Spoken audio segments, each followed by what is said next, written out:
On behalf of the Tri-County Women Veterans, we are proud to sponsor Central Florida Salute. Salute 2.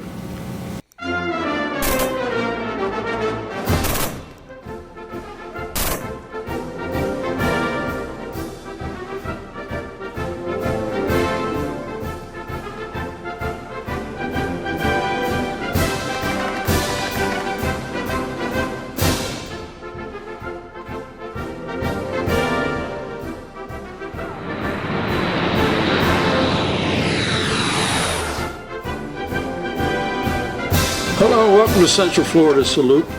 I'm your host, Bob Peters, and I have the privilege of having someone I met several years ago, Van Thompson, who is a lady who was born in Vietnam, escaped to Vietnam, and she has a terrific story, and I met her a while back, and I am so glad you're back here, and you're going to share your story with us, Van.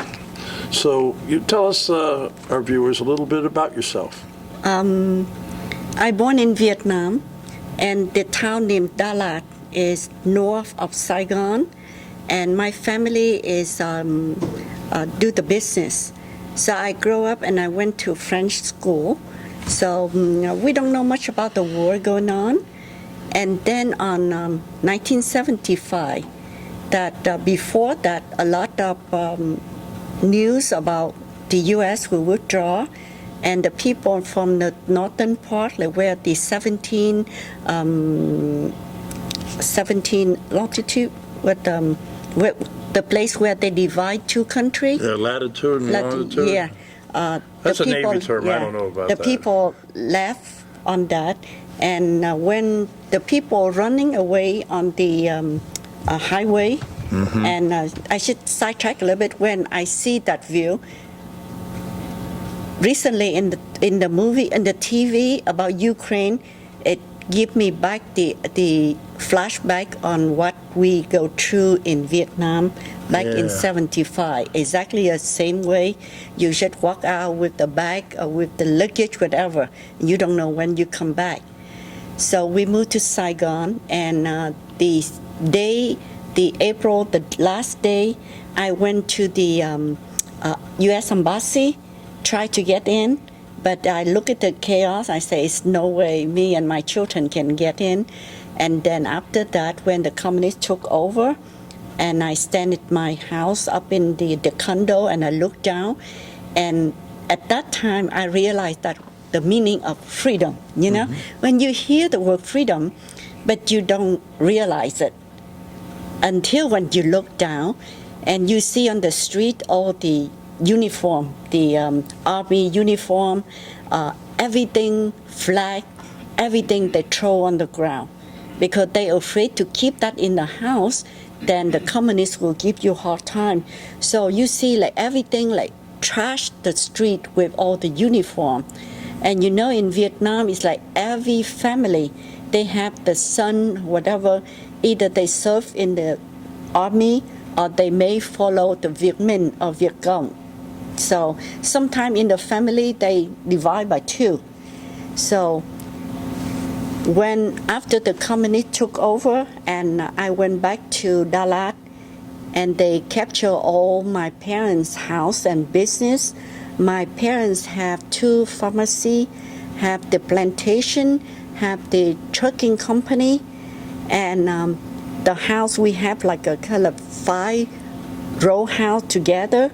On the bottom, we do business, and we live upstairs. And they just took it. So your family lost everything? Lost everything. I mean, like before, when you say that you poor, I never think that one day I will be poor. Yeah. You never think. So after that, I tried to escape, and I bought the boat. And during the time when I prepare the boat, we are not actually go yet. We should prepare. I have like 5 boats, 5 things equipped for 5 people to go fishing, right? I pretend to go fishing. And they just caught me on the way, and nothing on me to say that try to escape, right? So they just put me in the prison for 2 years. So 1 year in prison in Mỹ Tho prison. and then another year in the economic zone. So when I was in the economic zone, the first day they put me out on the rice field, and I say, I will not last this, right? And then the next day they call me in and they say, I saw that you have a university degree, so can you come and take care of the paperwork in the office? So start from that, I working in the office for another year, and they should call me and they should release me. And then when they should release me, every day I have to go to the police station to report to them what did I do that day, who do I meet. So every day Wow. I have to do that. I backtrack. When I was in prison, they don't torture anything, but the way they investigation is they give me a stack of paper and they tell me to write down everything when I was 5 years old until that day. So I sit there and I wrote, and next day they call me again. They give me that stack of paper. They ask me to write it again. So whatever I lied yesterday, I don't remember. Let me ask you, what happened to your parents? My parents at that time still in Dallas. Only me is the one to running around. I'm like a tomboy running around to try to find a way to escape. And when done, I will call them in. Because if they start on that, it will be really hard on them. If they get caught, they will be in prison. So I'm the one running around taking care of everything. Yeah. So when I get back, when they released me the first time after 2 years, and I have to report, and during that time I tried the way to escape again, and I found one of like the cousin of my good friend, and they say they will go. So at that time, whatever say they go, you have to either trust them or you don't trust them. If you don't trust them, they go and you say, oh boy, we should go on that. So sometimes you should put the money out and they should don't do anything. And you cannot tell police, right? And you should kind of like, you lose a lot of money for that. So here, like a friend of the cousin, whatever, so we go. And that time we get caught again, and they put me in another 1 year in prison. So you're trying to escape, and they caught you again? Were you trying to go by boat? Try to go by boat. Yeah. The second time we are on the boat. My parents, my kid, and my sister. So we all like, my parents like father, all the children, everybody. And then we get caught again. So we learned the mistake that next time we will not go the whole family because we need the people at home to take care of you when you're in the prison. Yeah, right. Yeah, but from the beginning we just got told go through the whole family. So at that time they keep my mom and my children for a month in Bencher, and then after that they released them. And they kept me in the prison because I say, I'm the one do all of that. My parents don't know anything. Oh, you were the one who organized trying to escape. Yes. Why did they put you in prison in the first place? What did you do? What was their justification? They say I tried to escape out of Vietnam.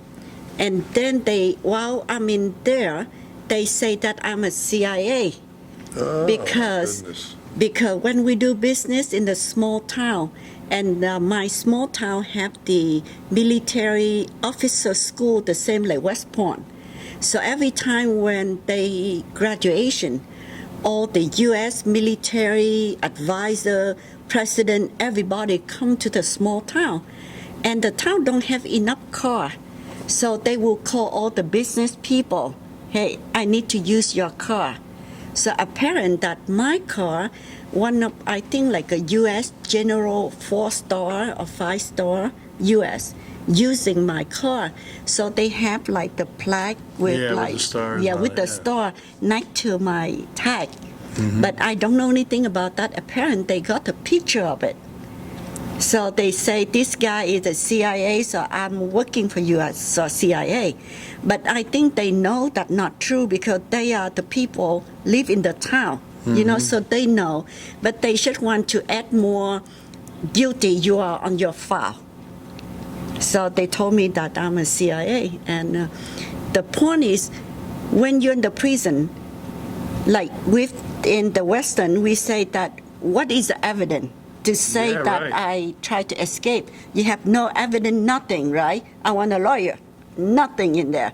They just put you in there, and that's it. They don't tell you, like, when they release you, they don't tell you anything. You don't know. They say, pack up your stuff, and they move you to another camp. Or they release you. You don't know until you get out. Wow. And the thing is, you don't know when you get out. That is a really Yeah, you bad- don't know what your sentence is. Right, Yeah. exactly. You don't even know why you're being sentenced. Yeah. And, I never in my life, like, I want a bite of that banana. When you are in the prison, when you don't have nutrition, and the lady sit there and she eat banana, and the smell of banana, I say, I wish I have a bite of it. When we are rich, we never think about one day we are poor. Yeah. And we don't know what it feels. Yeah. Your family was pretty well-to-do with the business and everything, and Yep. all of a sudden, boom, that's it. Yep. Wow. So when I was in a prison, I organized when I become a chief, and I organized the day when Saturday when they have the family come and give you food. I ask people to donate either one banana, one orange, or anything. It's just the smell of pure orange. It fills the room. You don't know that until when you're hungry. Yeah, I can. Oh, wow. Yeah. So I developed that thing. So that day, at least everybody have something to eat. Yeah. And in the prison, they not allow for us to sing. Even the song to talking about the love from mother to the child. It's not anything political, anything about army, right? No, it's just that. And I allow for my people to singing one of the song, like I remember my children, right? And they put me in the cell, Solitary confinement kind of thing? the isolate cell, Yeah. where they keep the people they will kill them the next day or something. Yeah. What you call for that cell.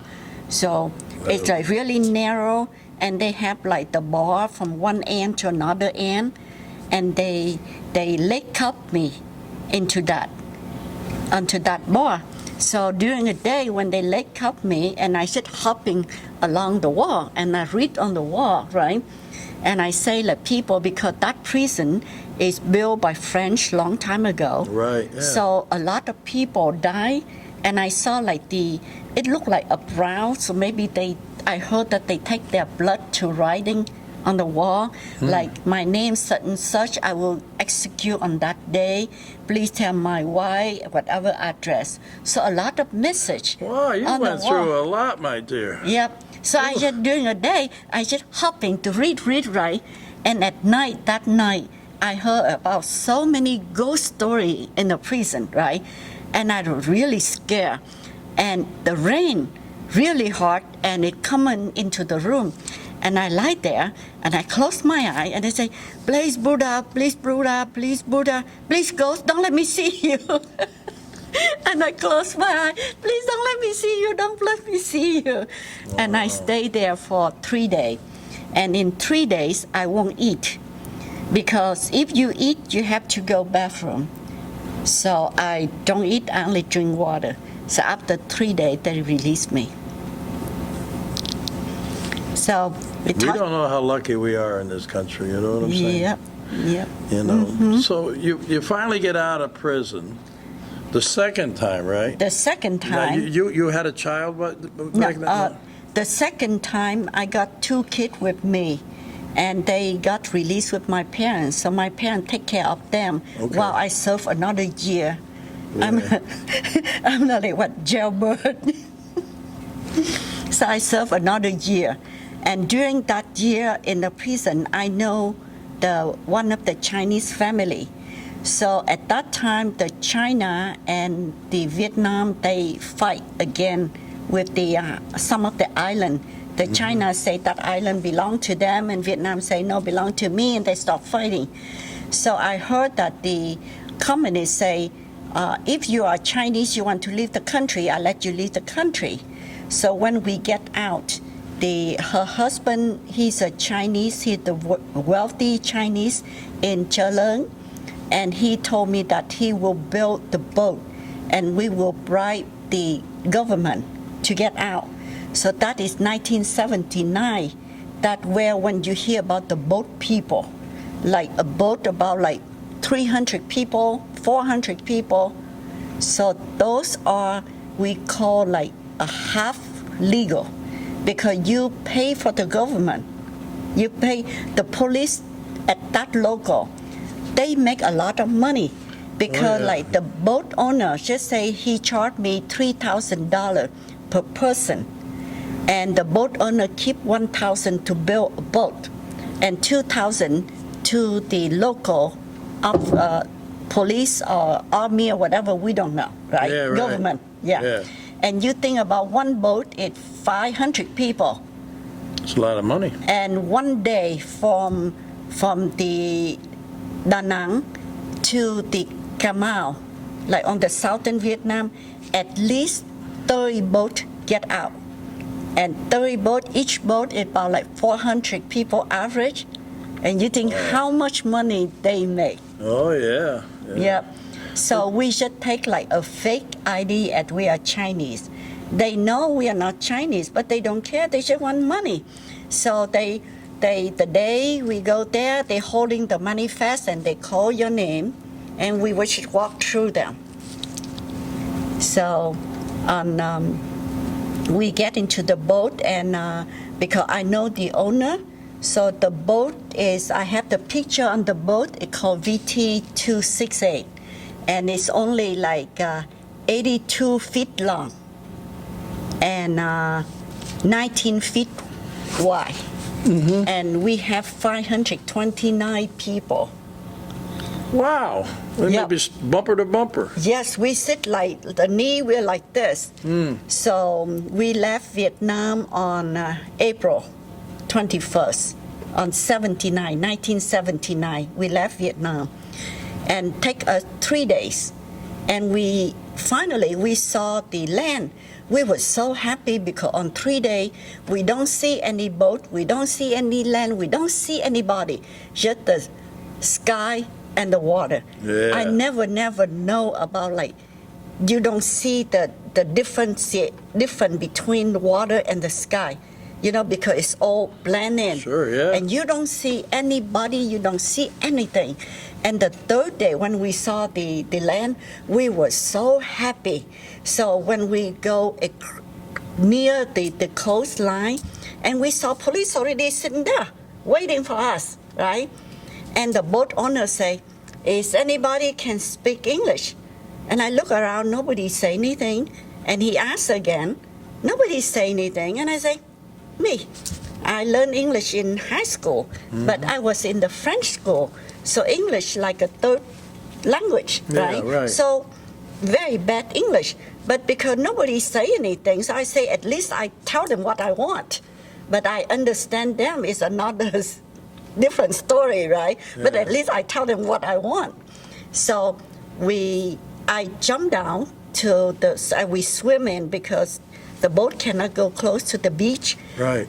And I swim in, and then the police say $5,000, and they allow us to come in. And we say, we don't have money. And they say, if you have no money, get out. So I swim back, and then the owner say, bargain them to $3,000 or $4,000, I pay for it.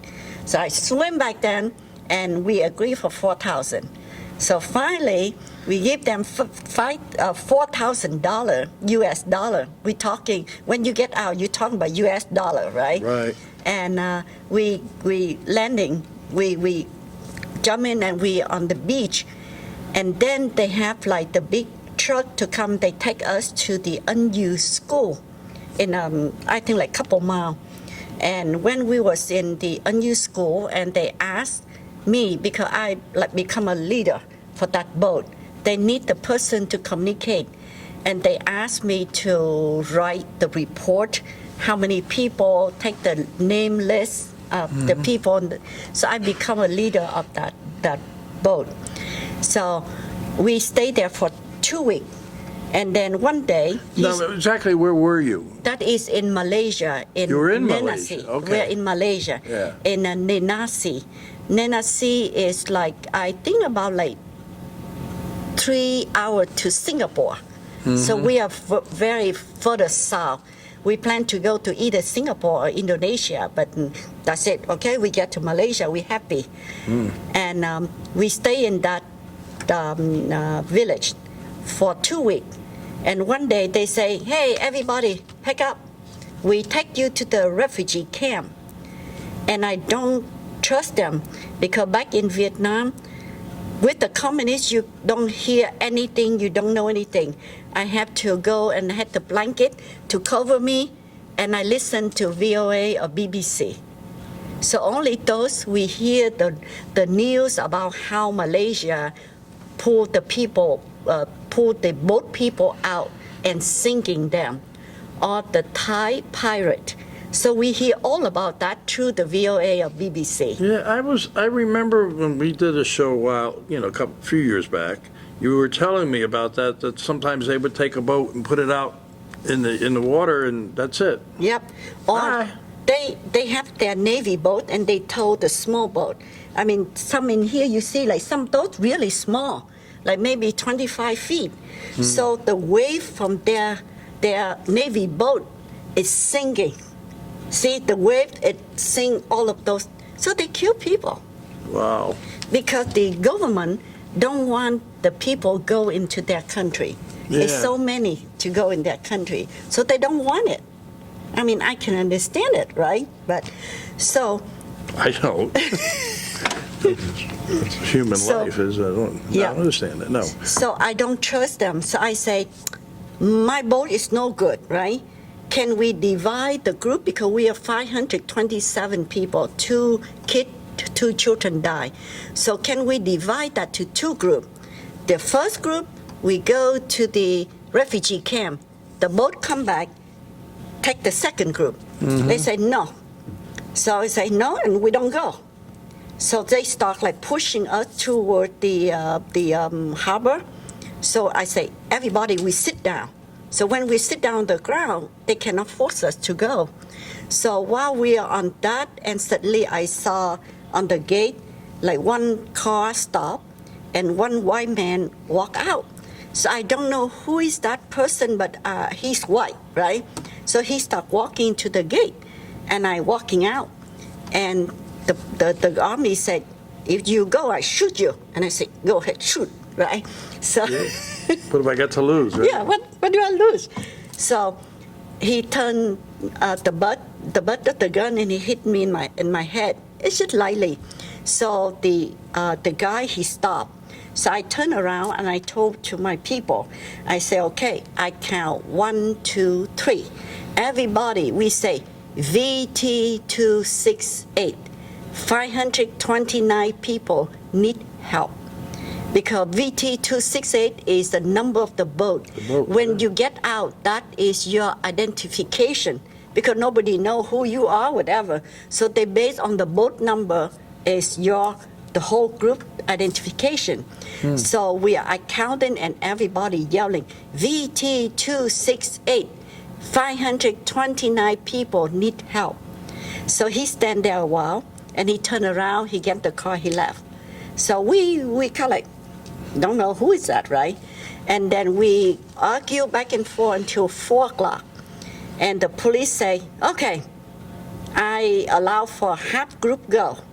So the first half, I belong to the first half is 379 people on the first group. So we get back to the harbor, and I look at the water tank. We don't have water. So I say, we need to get water. So we line up from the well. The people, we line up in the well, and we carry the bucket the of old water. bucket brigade, Yep, to put in there. So we do that for 2 hours. Wow. And then they say, okay, everybody get up. And then right away, the Navy boats, they come in. And then they told us. And I say, no, we can go. And they say, you don't have enough fuel. And I say, okay. I told the chief police, the Malaysia, I say, if you don't want us here, give us back our compass, right? We need our compass. And he said, no, I'm a human being. I cannot at one time to kill all of you. Trust me, I take you to the refugee camp. So you don't need the compass. So I would lie on the cabin top and I look at the sunset to see where they took us. Because I figure if the refugee camp have to go south and along with the shore, because for supply for everything, right? They took me east, that means go to the international. So when we see the sunset, we know what direction they took us. They told us for 16 hours until the next morning. And they turn around, cut the rope, and bye. And they left us in nowhere. We have no clue, again, the ocean and the sky. Nobody around. At that time, like 11 o'clock. And we say, we don't want to go north because we will go back to Vietnam or we will go back to Thailand. So we don't want to go there. We need to go south. So I remember I used the chopstick and see which shadow, right? But the boat was shaking at 11 o'clock. We don't know which direction is south. And the pilot said, as my experience, the wind, this direction, we go this way, we go south. And then we go, okay, about an hour. And we go, and suddenly we saw two fishing boats with the Thailand flag. And I say, we go north, and here is a Thai pirate. So I told my sister and the girl near me, we go down to the bottom, the engine block, the engine of the boat. Engine room, yeah. Yeah, and we take the oil and we put in our body to make us dirty so they won't rip. You see, that is a way when the Thai pirate, when they go to find the refugee boat, they take money, and if people have to go to, they take it out. Oh, jeez. And they take the girl, they rape the girl, they kidnap the girl, they sell her to prostitute in Bangkok. So we hear a lot of things like that. Yeah. So when I say we go down, we take make yourself dirty, stinky, right? And then when we try to run away, but our boat cannot compare with them. Enough, yeah. So they come like this, and one guy, he had the knife, and he jumped into our boat, and he pushing the pilot away, and he parallel two boats together. And the other five jump into our boat, right?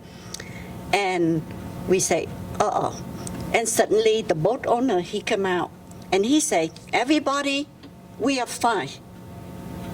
He's a brother. He helped us.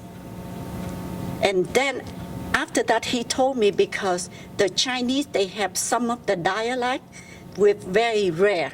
And in some of the village, if you speak in the same dialect, that means you are the family or you are You're right. Yeah. brother or whatever. So they turn around, they're helping us. And they give us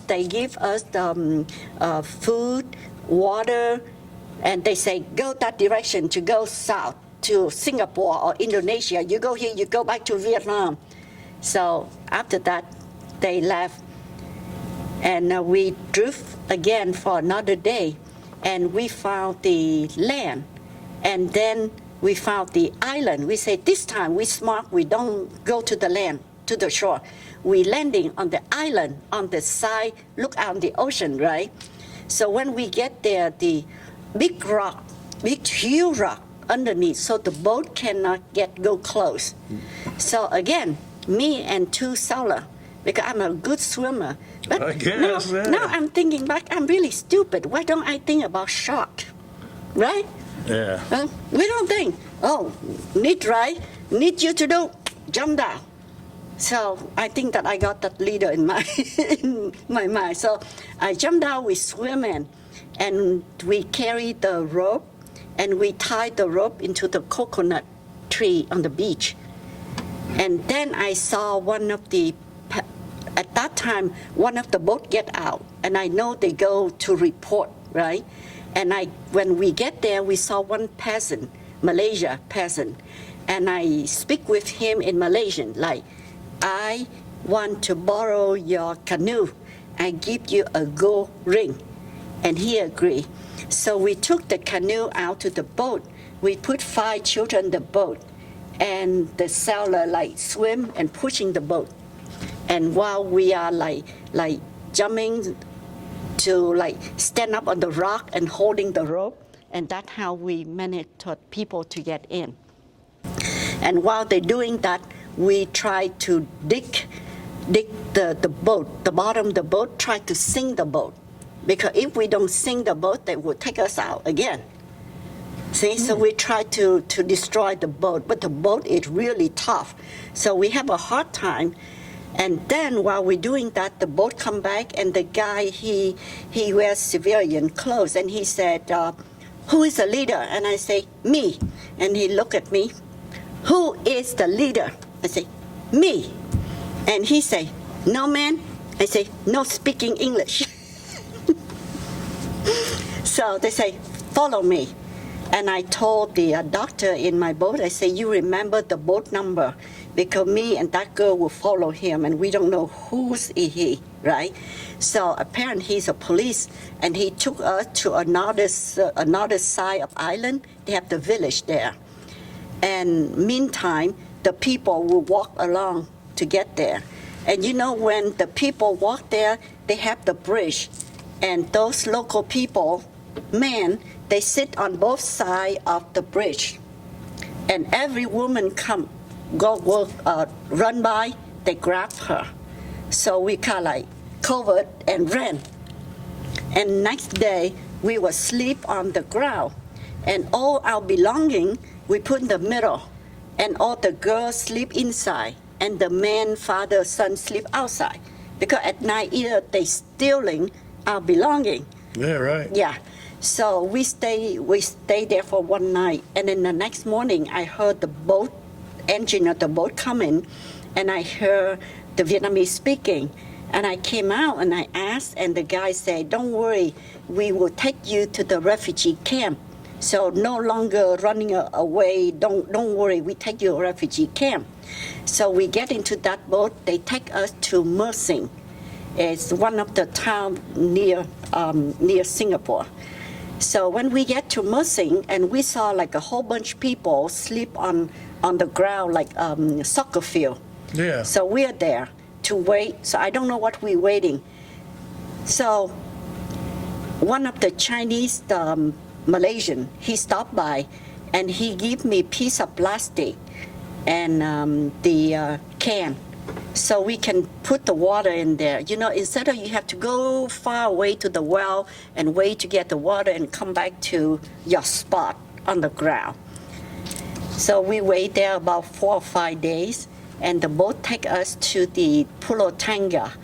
In Malaysia, we got 2 islands for refugee camp. The big one is the Pulau Bidong. It's really, really huge.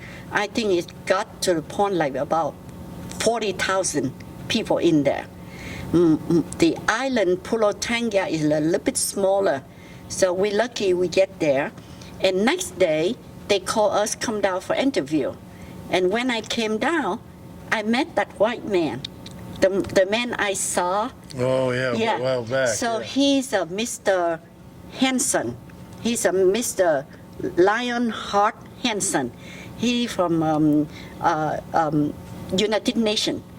And he went to, at the time we met him, he was left Kuala Lumpur on the way home, and he saw a bunch of people there, so he stopped. And he told me that it's very good you tell me the number of your boat and the people, so I can play the number. Therefore, you got accepted to the refugee camp. So he explained to me that the way it works is every year, the French say, this year I accept 1,000, Australia say, I accept 2,000. So each country, they name the number they accept as the refugee for that country, right? So he called them. He said, look, I have 529 people here. If you increase the number refugee you accept this year, then Malaysia government will not push them out. If you don't, they will push those people out the sea. So everybody bump up the number. That's the reason they allow for our boat to get accepted to the refugee camp. So all of that, like all politics going on, but we don't know. A lot of people don't know about that. So the way he explained is we got like the blue card. Each family have the blue card, the head of family and everybody. And if you got the relative in U.S. to friends to everywhere, you have to put it down, right? So if you they can be a sponsor, like. Right. So if you have the people in French, when you put it down, the U.S. will not interview you.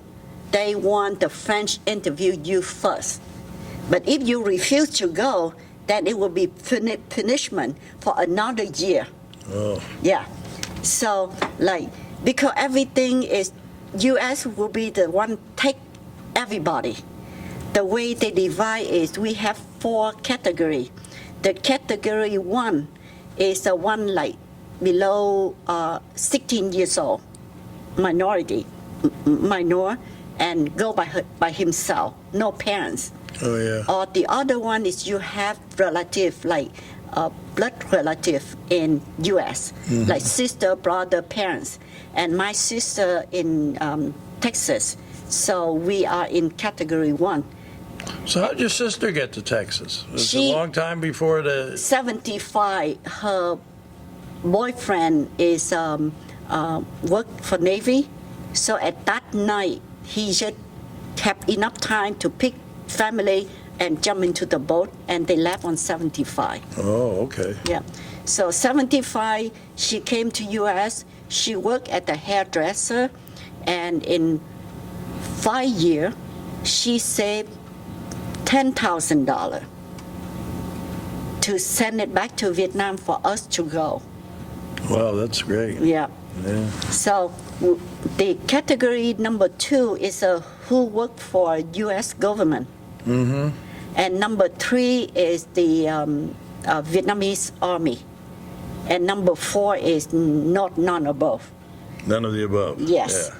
So that's how they decide who go and who not go. Prioritize, yeah. I understand that, yeah. Yeah. So we stayed there for 14 months. And before we got to Kuala Lumpur and health check and everything, and then we go to San Francisco. We fly to San Francisco, and my sister, at that time, she moved to Baltimore. So she sponsored for us in Baltimore. We stay in the row house, two and a half, maybe say 3-bedroom row house. And we are like 15 people in there, and 1 bathroom. So we are like bang, bang, bang, like everything. We do things really fast. Yeah. And the same way we are in the refugee camp, you know? Mm-hmm. Or in the prison, everything you have to do fast because you don't have time. Yeah. Yeah. So my sister sponsored for us, and we live in Baltimore. And we get to Baltimore in June. And I got accepted to the school at the electronic technician. Oh, I forgot. I go back on we all belong to the first group to get out, right? Remember when we are the first group to get out? Right. The second group, next day they divide the second group to another 2 groups. One group about 50 people, another group about 100. Mm-hmm. And the Navy boat towed both of them together for like about a couple hours, and they released one boat. They continued to tow another boat. So the one they released, next day they got rescued by the ship, the oil ship, the oil big ship. Oil ship. Yeah. So they got rescued. The other boat get towed away. And then they just wander in some like Delhi Sea. Yeah, they get to the Delhi Sea and then they get back and they get back to the land and they tow them again and they get back to the Saru and they tow them again. So they, since the day, like it take them 4 months from the day we separate until the day they got accepted to the Pulotanga. It 4 months. So finally, all of us get back to the same refugee camp. That is really good. And So you came here and you became an American citizen. yes, right? 5 years I became U.S. citizen. Yeah, and And I you went to went- college too, if I remember right? Yes. I went to the technology school for 1 year training to be a technician. And my brother said, "It's no man in that school. It's no woman in that school. So you think you can carry the toolbox to walk couple blocks to fix the Xerox machine?" And I said, "With that money, I will do it because I'm looking for whatever make good money." At Yeah. that time, the programmer is make good. Yeah. I want to be a programmer, but I thought that I have to go to college. And I have children. I don't have money. I cannot go college. Yeah. So I borrowed the loan to go to 1 year at the technology school. After 1 year, I get out and I got a job at the electronic technician, and I worked at the R&D to building prototype motherboard. Motherboards, So the time when I got the job, they pay for my college. So I start to enroll at the Catonsville Community College. So every night I'm working, and at night I go to school. And you know, my English is really bad at that time. And so I go on like that. It took me 8.5 years to finish my bachelor degree in computer science. And it only took me 3 years to finish my master. And I go on to doctor degree, but just about 1 year, and I say, too much school. No, I want to have fun now. So I stopped going to school. My husband, that time, he was in the same school with me, the technology school for Yeah. 1 year. He tried to help me because I cannot understand, like one of the teacher, and he black, and I could not understand a word he said. So he sit like that and he helping me. And since that, and we dating, and then we married together. Yeah. And a happy ending. Happy ending. And You know, man, you got a picture of that. And one thing I remember about you is all your relatives that are in the States yeah, and very successful, right? yes. You want to talk a little on that? Let me see. On that picture there is all my family. I have 10 siblings, 9 siblings with me. So 10 children, Wow. 3 boy and 7 girl. So we all my sister, the dentist, another sister is pharmacist, and all of the children, our children, whatever in my family, we have 8 doctors. So one of the, this girl, that's my daughter in the refugee camp. So Oh. can you believe that she's a doctor now? You know, see what is a freedom country? What is the American people give another people a chance? Yeah, and you really appreciate, Yep. And because you went through a lot. yep. But, I'm going to get kind of running out of time because I do have another guest over here. But I don't want to cut you off, but your story is fantastic. And you have a way of giving back. Yes. And I want you to talk a little bit about that. And if people want to know more about you and your programs and what you do, how would they find out? Yeah. I think this is the time for me to pay back. And American people already helping us. So when I retire in the villages, and I start do the dance, and I belong to the the Asian dance group, and the other is the Sugar and Spice. And when we do that dance, and I start with many clubs, I'm a president of 3 clubs in the villages, and we do a lot of like fundraiser for Vietnam veteran, and we do the fundraiser for the war in Washington, D.C. And then recently with the Ukraine, when I see on the movie about the people running, and I look at that and I saw the people, I say, that's exactly me back then. Oh, yeah. Bring So back I say, bad memories. yes. And I say, we have to do something. And then that like 2 o'clock in the morning, and then I wake up that day. I filled the application. I asked for the villages to give me the room because I want to do the fundraiser to have the Ukraine refugee. And it take me in 1 hour, they give me the room. And I call all my dancer, all my friend, whatever, and I have 10 group of dancer to come in. I put up the show, and it take me 12 days. I sold all the ticket, and I got the donation. So we go through Doctor Without Border, so people know about it. And I say like Ukraine refugee through Doctor Without Border.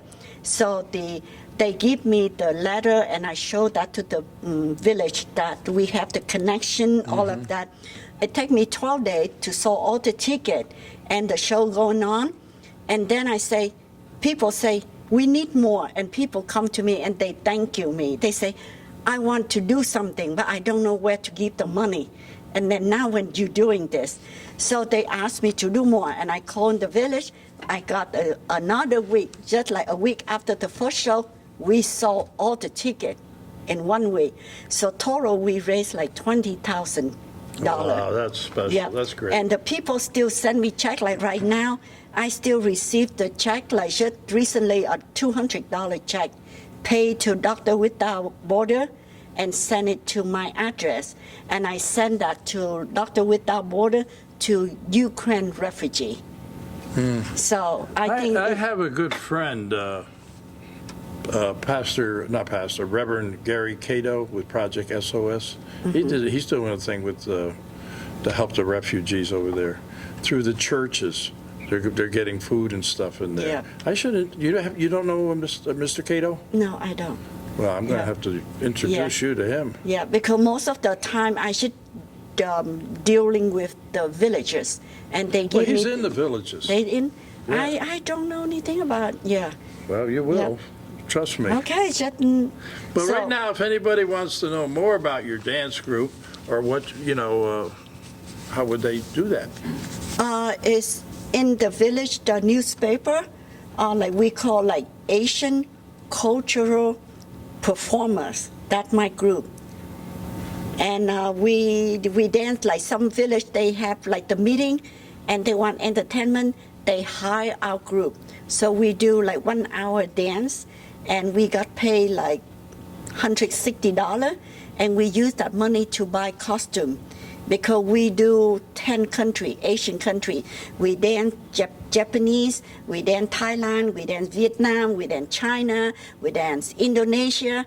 So I'm the one in the YouTube, and we look at that like Indonesia, see what dance good. Okay, we learn this dance. So we learn that, and then either I making the costume, or we can buy that from China. So we buy that and we learn that, and that's how we gain so many country Okay, dance. so a website or Facebook page, anything like that, because you're talking about Yeah. in the villages, but you know what? We're all over the place. here, Yes, you know what I mean? yeah. So I don't remember exactly. I think like village Asian dance performance.org. All right, look that up on the computer. Yeah, yeah, All right. yeah. I think I would send it to you if yeah. You can send me anything you Yeah, want. yeah. Because like right now I don't. Because I'm know going to send you exactly. some people too. Yeah, and I will send you some of the video, the short video of our Yeah, we're going performing. to include that into Yeah. this show. Yeah. My partner over there, Sue from Wild Zebra Yeah. Media, she does everything to try to make me look Yeah. good. And we got like sugar and spice. We do in Halloween. We do like thriller, scary. Like instead of you make yourself pretty, you make yourself ugly and scary, right? No. we dance, and they are all do a charity. Whatever I do charity, we calling them like October 30. I do the show called Remembering Vietnam. And that is my wish because I just repeat the history of Vietnam.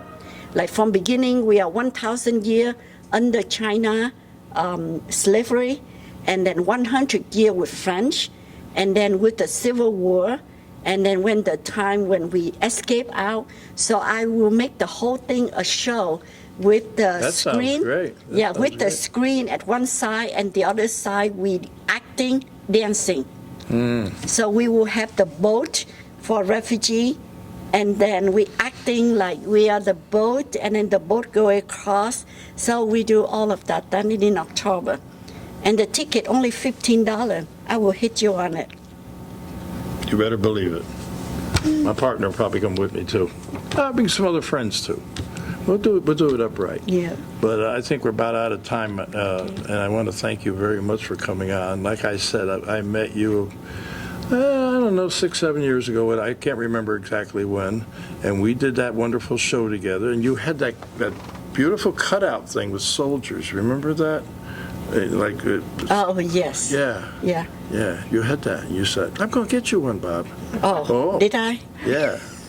Not that I'm complaining, but hey, I want to thank you for coming on because your story is really an inspiration, and it speaks volumes about people. It speaks volumes about this great country that we live in, and We are very lucky to live in the country with the freedom of speech.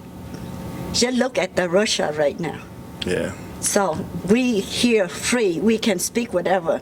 You like them, you don't like them, whatever. You can speak out.